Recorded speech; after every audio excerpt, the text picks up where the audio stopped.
네, 일본 후쿠시마 원전 오염수 방류를 앞두고 여야의 갈등이 최고조에 이르렀습니다.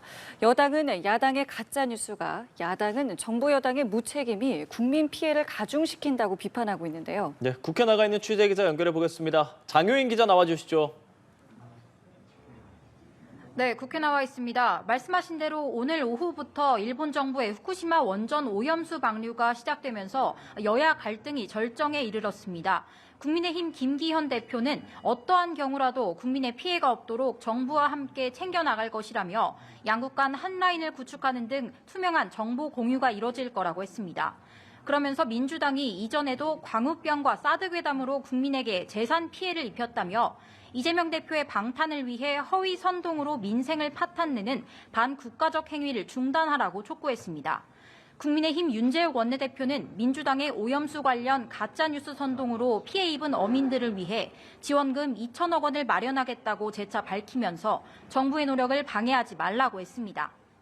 반면 민주당 박광훈 원내대표는 일본의 방류 철회를 촉구하고 무거운 책임을 물어나가겠다며 무책임한 정부로부터 국민을 보호하기 위해 특별안전조치법을 마련하겠다고 예고했습니다. 구체적으로 방사능 노출 우려가 있는 수산물 수입을 금지하고 농수산물 원산지 표기를 강화하며 방사능 피해를 어업 재해에 포함하고 피해 지원 기금을 조성하기 위해 일본 정부에 구상권을 청구하는 법적 근거를 마련하기로 했습니다. 이 밖에도 민주당은 어제 저녁 촛불 집회에 이어 내일은 광화문에서 용산 대통령실까지 항의 행진을 하며 장외투쟁을 이어가겠다고 예고했습니다. 예, 오늘 8월 임시국회 본회의도 열립니다. 어떤 법안들이 처리되나요? 네, 그렇습니다. 본회의는 오늘 오후에 열리는데요. 주로 민생 법안들이 처리될 예정입니다. 우선 도시침수법 같은 수해 방지와 피해 복구 지원을 위한 법안들이 대상입니다.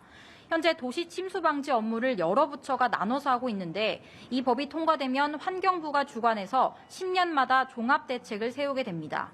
헌법재판소의 위헌과 헌법불합치 결정 이후 입법 공백 상태인 공직선거법 개정안은 처리 여부가 아직 불투명한 상태입니다. 선거 관련 집회 정원을 몇 명으로 제한할지를 놓고 여야 입장이 갈렸기 때문인데 본회의 전에 상임위를 열고 다시 논의할 계획입니다. 민주당 주도로 본회의에 직회부된 노란봉투법과 방송 3법은 여야가 협의해 이번 본회의 안건에서는 빼기로 했습니다. 이번 임시국회가 언제 끝날지는 아직 정해지지 않았는데요. 야당은 검찰이 이재명 대표의 구속영장을 청구할 수 있으니 영장심사를 받을 시간을 비워달라고 주장하고 있고 여당은 이달 말까지 임시국회를 열자는 입장입니다. 지금까지 국회에서 연합뉴스TV 장효인입니다.